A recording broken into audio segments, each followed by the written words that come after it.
জামাতের জন্য নজিরবিহীন সফলতা। সুখবর, আপনাদের এখন যে সুখবর দিব আপনাদের জন্য সামনে অপার সম্ভাবনা। আপনারা তো হারেন নাই, আপনারা জিতে গেছেন। কত বড় বিজয়! আল্লাহ আপনাদেরকে কত বড় সফলতা দান করেছে, আপনি শুনে অবাক হবেন।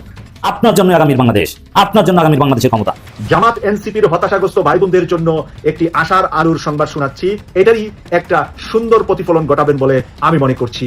অন্যভাবে খেলছে, তার খেলার লেভেলটা অন্যরকম। এটাই ব্যবস্থা কইরা রাখা গেছে ডক্টর ইউনূস স্যার। উনি কাঁচা খেলোয়াড় না, সাধারণ খেলোয়াড় না। যাওয়ার আগে কিছু ডিট কইরা গেছে, কিছু দলিলে দস্তখত কইরা গেছে।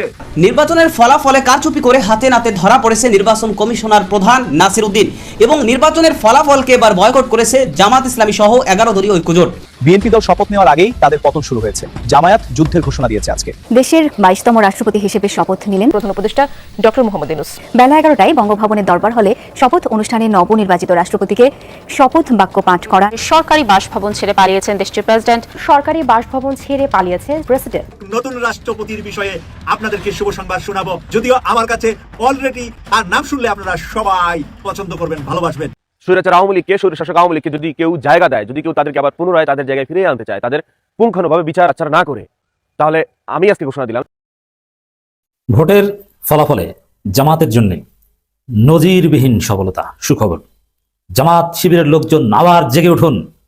আপনাদের এখন যে সুখবর দিব আপনাদের জন্য সামনে অপার সম্ভাবনা। জাস্ট ঘুরে দাঁড়ান, আমার এই আলোচনা শেয়ার করে সারা বাংলাদেশের প্রত্যেক জামাত শিবিরকে শোনার সুযোগ করে দেন। মুমিন কখনো হতাশ হয় না। আপনারা তো হারেন নাই, আপনারা জিতে গেছেন। কত বড় বিজয়! আল্লাহ আপনাদেরকে কত বড় সফলতা দান করেছে, আপনি শুনলে অবাক হবেন। আবার মুহূর্তে জেগে উঠবেন, কোনো ভয় নাই। আপনার জন্য আগামীর বাংলাদেশ, আপনার জন্য আগামীর বাংলাদেশের ক্ষমতা। এবং এবার ক্ষমতায় না এসে যে কতটা ভালো হয়েছে এবং আপনার ক্ষমতার রাস্তা যে কতটা ক্লিয়ার হয়েছে, কিছুদিন পরে, কয়েক মাস পরে দেখবেন চারদিকে আপনাদের বিজয় শুরু হয়ে গেছে। দেখবেন চেয়ারম্যান, মেম্বার, উপজেলা chairman, city corporation, mayor, councillor সব আপনাদের। পুরো জনমত জামাতের পক্ষে ঘুরে যাচ্ছে মূর্তি। জামাতের জয় জয়কার দেখবেন। দর্শক, কি ঘটেছে নির্বাচনে জানেন? জামাত হারে নাই, জামাত জিতেছে। দেখেন, আমি প্রথমে বলি যে আমি এটা অনেক আগে থেকে বলেছি, জামাতকে এবার ক্ষমতায় আনার চেষ্টা করেছি, এটা যেরকম সত্য। আবার এবার ক্ষমতায় না আসলে ভালো, এটা আমি অনেকবার বলেছি, আপনারা শুনেছেন। স্পষ্ট কথা, কারণ দেশ একটা ধ্বংসস্তূপের মধ্যে দাঁড়িয়ে আছে। এই পরিস্থিতিতে স্থিতিশীল করা, বিশেষ করে অর্থনৈতিক চ্যালেঞ্জ মোকাবেলা করা, কূটনৈতিক চ্যালেঞ্জ মোকাবেলা করা, এটা অত্যন্ত কঠিন। বা মানুষের যে অতি প্রত্যাশা, সেটা পূরণ করা বাস্তবিক পক্ষে কঠিন। তার মধ্যে বিএনপি তো সন্ত্রাসী কার্যক্রম করছে এবং চাঁদাবাজি করছে, এবং বিএনপি আপাতমস্তক একটা দুর্নীতিগ্রস্ত দল। তাদের রক্তের সাথে দুর্নীতি মিশে আছে। দুর্নীতি থেকে তারা দূরে থাকতে পারবে বলে মনে হচ্ছে না। তো জনগণের আশা আকাঙ্ক্ষা, আইনি শাসন কিছুই উপহার দিতে পারবে না। অলরেডি সারা বাংলাদেশে বিএনপি সন্ত্রাস দেখে ধানের শীষে যারা ভোট দিয়েছেন তারা অতিষ্ঠ। হিন্দুদেরকে নির্যাতন শুরু করেছে বিএনপির লোকজন, এবং হিন্দুরা বলছে আমরা দেশ ছেড়ে চলে যাব। হিন্দুদেরকে জামাত ট্যাগ দিয়ে মারছে যে ধানের শীষে ভোট দেওয়া নাই কেন। হত্যা করেছে, হত্যা দিয়ে তাদের বিজয় উদযাপন শুরু করেছে। মানুষ ক্ষিপ্ত হয়ে উঠেছে। মুক্তিযোদ্ধা বিশ্ববিদ্যালয়ের ভাইস চ্যান্সেলরকে অবাঞ্ছিত ঘোষণা করে মব সৃষ্টি করছে। ক্ষমতায় আসলে, সরকার গঠন করলে এরা ডিজাস্টার ঘটাবে। বুদ্ধি আছে জামাতের পা ধরা, এটা আমি দিয়েছি। জামাতের পা ধরলে তারা মোটামুটি স্থিতিশীল ভাবে হয়তো 5 বছর পূরণ করতে পারবে। আমরা চাই জামাতের হাতে পায়ে ধরে 5 বছর চালাক। কিন্তু ভোটের সমীকরণে এবং বাস্তবিক পক্ষে যা ঘটে গিয়েছে, জামাতের পা ধরা ছাড়া তারেক রহমান দেশ চালাতে পারবে না। দেশব্যাপী জামাত শিবিরের যারা কাজ করেছেন, আপনারা কিছুটা হতাশ, আমি জানি। আপনাদের জন্যই আলোচনা। আপনাদেরকে অনেকে ভয়ভীতি দেখাচ্ছে। 1 দিন 2 দিন ধৈর্য ধরেন, আমরা আপনাদের সাথে আছি। আবার আপনাদেরকে জাগিয়ে তুলবে, এই ভয় থাকবে না। আপনাদেরকে কোনো সন্ত্রাসী কিচ্ছু বলতে পারবে না। আপনারা নাগরিক, তারেক রহমান জামাতের পা ধরে দেশ চালাতে বাধ্য হবে। সেই পরিস্থিতি ক্রিয়েট করবো, জাস্ট ওয়েট এন্ড সি। কারণ কি ঘটেছে দেখেন, বাংলাদেশে জামাতকে ইঞ্জিনিয়ারিং করে, ভোট কারচুপি করে হারিয়ে দেওয়া হয়েছে, কিন্তু জামাত ভোট পেয়েছে প্রায় 44%। বিএনপি ভোট পেয়েছে জামাতের চাইতে মাত্র 2.7% বেশি। এর মানে বিএনপি জামাতের মধ্যে ভোটের পার্থক্য কম, কিন্তু যারা শিক্ষিত, জেনজি, সচেতন, তাদের 80% জামাত। অতএব জামাত কিন্তু শক্তিতে বিএনপির চেয়ে আগারো। তা আপনারা চোখের সামনে যা দেখেছেন যে সবাই জামাত, বিএনপি কোথায়, আসলে সেটা। কিন্তু বিএনপি অল্প ব্যবধানে ক্ষমতা এসেছে, নিরঙ্কুশ সংখ্যাগরিষ্ঠতা আছে। কিন্তু এখন যে 5 আগস্ট পরবর্তী বাংলাদেশ, এখানে তো ভাই সে আগের মতো আচরণ চলবে না। আপনি বেকায়দায় পড়বেন। আর জামাত ক্ষমতা আসলে অর্থনীতিকে স্থিতিশীল করা, বেকারত্ব দূরীকরণ করা, এগুলো সত্যিকার অর্থে কঠিন হতো। এখন জনগণ দেখুক যে বিএনপি কি চালায়, তারা কি পারে। ভোট দিয়েছেন, মজা বোঝেন। স্বৈরাচার আওয়ামী লীগকে, স্বৈরশাসক আওয়ামী লীগকে যদি কেউ জায়গা দেয়, যদি কেউ তাদেরকে আবার পুনরায় তাদের জায়গায় ফিরিয়ে আনতে চায়, তাদের পুঙ্খানুভাবে বিচার আচার না করে, তাহলে আমি আজকে ঘোষণা দিলাম যে আমি ফুল টাইম রাজনীতিতে জড়াই যাব, ফুল টাইম রাজনীতি করবো, সবকিছু বাদ দিয়া, লাউড অ্যান্ড ক্লিয়ার। আওয়ামী লীগকে যদি কেউ পুঙ্খানুভাবে বিচার না করে বাংলাদেশের মাঠে, বাংলাদেশের মাটিতে তাদের জায়গা দেয়, তাহলে ফুল টাইম রাজনীতি করবো, লাউড অ্যান্ড ক্লিয়ার। গতকালকে দেখতে পারলাম, এখনো তো শপথ পড়ানো হয় নাই, কিছু হয় নাই, তাদের অফিস উদ্বোধন, ফুল টাইম রাজনীতি করবো ভাই। বিএনপির ম্যাক্সিমাম লোকজন শিক্ষিত, এডুকেটেড পার্সন, যারা ছাত্রদল করে বিশেষ করে। আপনারা একটু আপনাদের মুরব্বীদেরকে ভাই বুঝাইয়েন যে এই স্বৈর শাসকের জন্য আপনার চাচা, আপনার বাবা, আপনার খালু, আপনার মামা বিগত অনেক বছর বাড়ি থাকতে পারে নাই, ধান খেতে পালায় থাকতে হয়েছে। আমি কাফি সাক্ষী ভাই। ঢাকা প্রেস ক্লাবের সামনে সেই 2018-19 সালের দিকে, কখন নির্বাচন হলো, 18 সালে না, এর আগের দিকে মনে হয়, এই যে নির্বাচন বিএনপি করলো না, বিএনপি মানে দায়িত্ব কে যেন ডাক্তার কামাল না কে যেন নিছিল না, ভুল হতে পারে নাম, সেই প্রোগ্রামে আমাকে নিছে, আমার একটা ক্যামেরা ছিল, মানে ওই বিএনপির মিছিল, স্লোগান, কথা এগুলো তো মিডিয়া কভার করতেছিল না, আমাকে নিছিল, আমার ভাই ভাইদের ধরতে আমি গিয়েছিলাম। তখন গিয়ে দেখছি যে প্রেস ক্লাবের সামনে রাস্তার দাঁড়ায় হয়েছে, কিন্তু একটা মিছিল যে করবে, সেই মিছিল আওয়ামী লীগের জন্য বিএনপি করতে পারে নাই। রাস্তায় নামে যে একটা মিছিল করবে বিএনপি, সেটা করতে দেয় নাই আওয়ামী লীগ। সেই আওয়ামী লীগকে আপনি এখন এসে পুনর্বাসন করতে চাইবেন, করবেন, চেষ্টা করবেন, এটা তো আমরা মেনে নিব। আমরা আওয়ামী লীগের বিরুদ্ধে, আমরা ফেসিবাদের বিরুদ্ধে, আমরা স্বৈর শাসকের বিরুদ্ধে, আমরা স্বৈরাচারের বিরুদ্ধে আন্দোলন সংগ্রাম করে তারা দেশ থেকে চলে গেছে মানুষের চোখের মুখে পড়ে। সেই স্বৈর শাসক জালেমকে আবার আপনারা জায়গা দিবেন আর সেটা আমরা মেনে নিব? How is possible? এটা আমরা কখনো মেনে নেব না। আপনাদের আওয়ামী লীগের কি দরকার? আপনারা সোজাভাবে রাজনীতি করেন, আপনারা সুন্দরভাবে রাজনীতি করেন, আপনারা নিয়ম মেনে রাজনীতি করেন, আপনারা মানুষের সাথে মিশে যান। আর কি চাই জীবনে? আপনার কেন আওয়ামী লীগকে টানতে হবে? কেন একটা স্বৈর শাসককে টানতে হবে? কেন স্বৈরাচারের সাথে আপনার বন্ধুত্ব করতে হবে? আপনার বন্ধুত্ব হবে জনগণের সাথে, আপনার বন্ধুত্ব হবে তৃণমূলের মানুষের সাথে, আপনার বন্ধুত্ব হবে জেনারেল পিপলের সাথে। স্বৈর শাসকের সাথে আপনার কিসের বন্ধুত্ব? যার জন্য আপনি ঘর বাড়ি ছাড়া হয়েছেন, থাকতে পারেন নাই, অন্যায় ভাবে জেল জুলুম কাটছেন, কেন তার সাথে আপনার প্রেমটা কিসের? আপনারা স্বৈর শাসককে জায়গা দেন, পুনর্নিবেশন করার চেষ্টা করেন, আমরাও দেখে নেব। তখন আমরা এই মুখ দিয়ে ব্যান ব্যান করবো না, তখন আমরাও রাজপথে থাকবো। আপনারা স্বৈর শাসককে জায়গা দেন, দিতে থাকেন। প্রায় 18 বছর পর রাষ্ট্র ক্ষমতার স্বাদ পেয়েছে বিএনপি। এখন বিএনপি ক্ষমতা যাবার পর গতকালকে থেকে নানান আলোচনা আছে, মন্ত্রিপরিষদ গঠিত হচ্ছে, অনেকের নাম আলোচনায় আছে। তবে একটা সরকারের মধ্যে দুটি প্রধান পদ থাকে, একটা হচ্ছে প্রধানমন্ত্রী পদ আর একটা হচ্ছে রাষ্ট্রপতি পদ। তো আওয়ামী লীগ বলেন, বিএনপি বলেন, খুবই সচরাচর দেখা যায় যে নিজ দলের বাহিরে গিয়ে এমন গুরুত্বপূর্ণ পদ অর্থাৎ রাষ্ট্রপতি, এই ধরনের একটা পদের মধ্যে কাউকে বসান। অতীতে আপনার রাষ্ট্রপতি কি বলা হয় যে শাহাবুদ্দিন চৌধুরী, আমাদের যে চুপ্পু সাহেব আছেন তিনি না, এর আগে যিনি ছিলেন বিএনপির সময় সম্বোধনাকে করা হয়েছিল। তো এইবারও কি আসলে এরকম কোনো ব্যতিক্রম কিছু দেখতে পাচ্ছি আমরা? কেন এতগুলো কথা বললাম? রাষ্ট্রপতি পদ নিয়ে 4 জন ব্যক্তির নাম আলোচনায়, এর মধ্যে 3 জন হচ্ছেন দলটির প্রবীণ নেতা আর একজন হচ্ছে অরাজনৈতিক একজন। বুঝতে পারছেন, ক্যাপশন দেখে বা টাইটেল দেখে বুঝেই গেছেন যে এই একজন হচ্ছে অন্তর্বর্তীকালীন সরকারের যিনি প্রধান উপদেষ্টা ছিলেন ডক্টর মোহাম্মদ ইউনূস।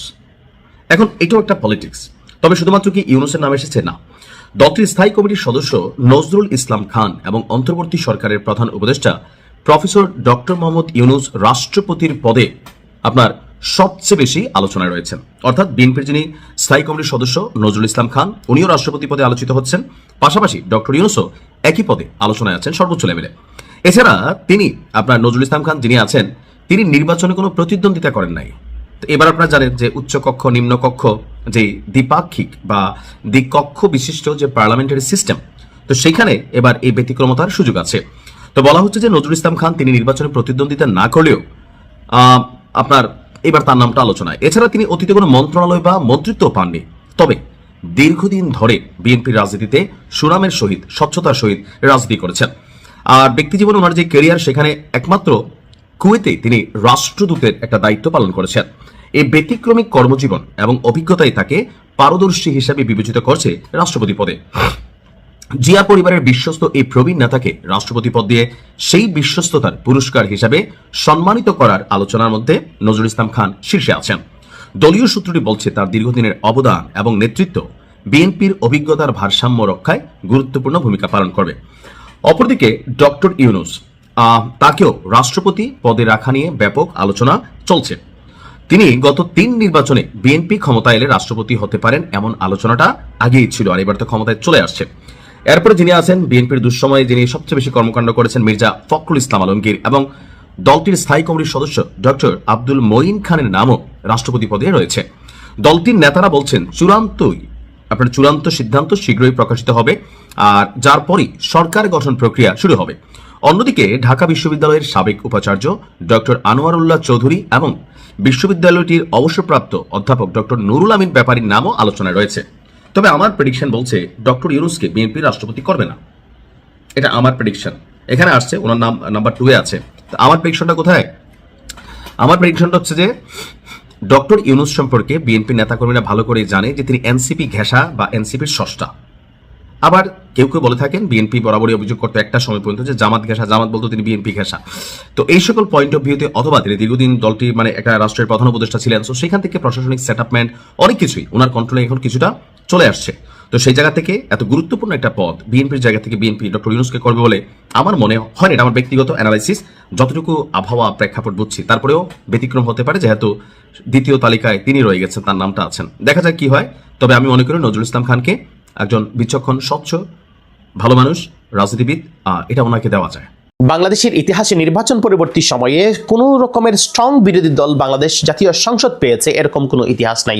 যখন আওয়ামী লীগ ক্ষমতায় থেকেছে তখন বিরোধী দল হিসাবে যখন রান করেছে বিএনপি, তখন যেহেতু আওয়ামী লীগ এবং বিএনপির মধ্যে তেমন কোনো পার্থক্য নয়, কারণ তারা যা করে আওয়ামী লীগও তা করে, আওয়ামী লীগ যা করে বিএনপিও তা করে।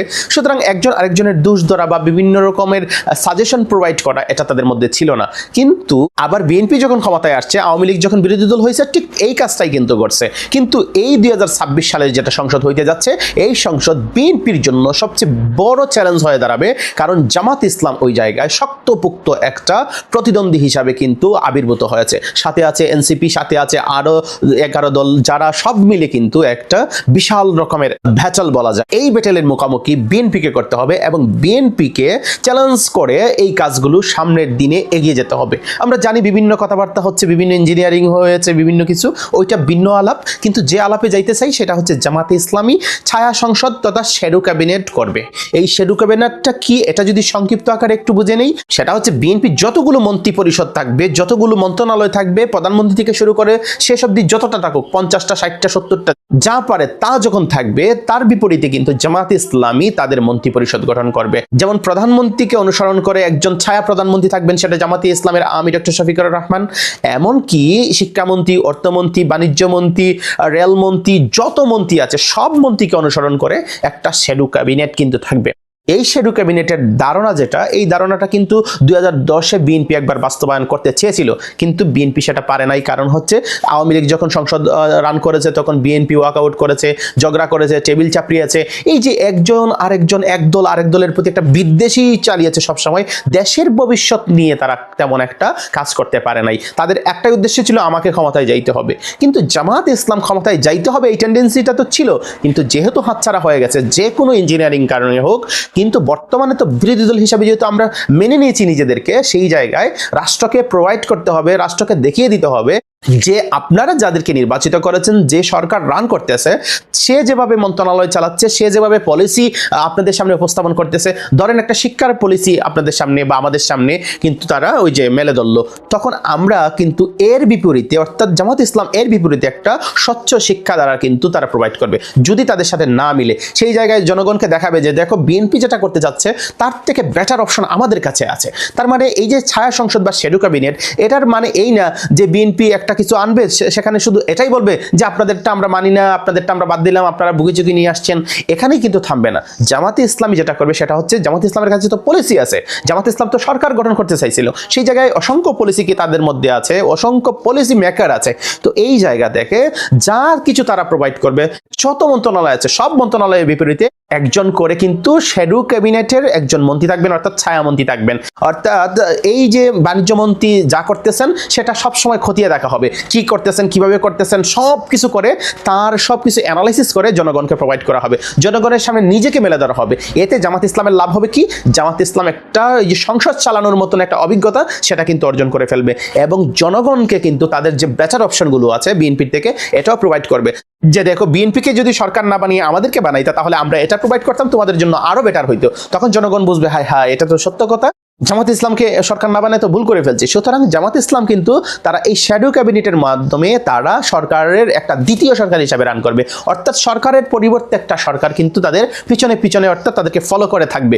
এই ফলোটা হবে শুধু অনুসরণ করবার জন্যই নয়, এই ফলোর মধ্যে এমনটা দেখা হবে যে তারা কি করতেছে অনুসন্ধান করে সব কিছুকে একদম চুলচারা বিশ্লেষণ করে জনগণের সামনে প্রোভাইড করলে জনগণ উপকৃত হবে, দেশ উপকৃত হবে এবং বিএনপির ওই জায়গায় জবাবদিহিতা স্বচ্ছতার জায়গা আরো পরিষ্কার হবে। তবে একটা কথা মনে রাখতে হবে, আমরা এখন সবাই কিন্তু আতঙ্কগ্রস্ত হয়ে গেছি। আমরা সবাই এখন ভাবতেছি যে না কি করে ফেলে বিএনপি এই করবে সেই করবে, এবং অনেকেই বলতেছে যে খালেদ মহিউদ্দিন একটা প্রশ্ন করছে, আপনি যদি অভয় দেন তাহলে স্যার আপনাকে একটা প্রশ্ন করব, এই যে তেলবাজি, একটা তেলের উপরে তেল, এগুলার কারণেই কিন্তু হাসিনা ফ্যাসিস্ট হয়েছিল। তারেক রহমান কিন্তু ফ্যাসিস্ট হন নাই। তারেক রহমান তিনি তারেক রহমানের জায়গায় আছেন। তারেক রহমান বাংলাদেশের প্রধানমন্ত্রী, আমাদের প্রধানমন্ত্রী, সবার প্রধানমন্ত্রী, যিনি আমাদের এখন বর্তমানে বাংলাদেশের অভিভাবক। সুতরাং আমরা তাকে অস্বীকার করতে পারি না, তিনি আমাদের প্রধানমন্ত্রী। কিন্তু কথা হয়েছে আমরা তাকে তেল মারতে মারতে তাকে আমরা ফ্যাসিস্ট বানাবো, নাকি আমরা এই বাংলাদেশে আমরা তাকে পলিসি প্রোভাইড করে পলিসি ডিবেটের মাধ্যমে তার ভুলগুলো শুধরিয়ে আমরা সব কিছু প্রোভাইড করে তাকে সঠিক ট্র্যাকে রাখবো।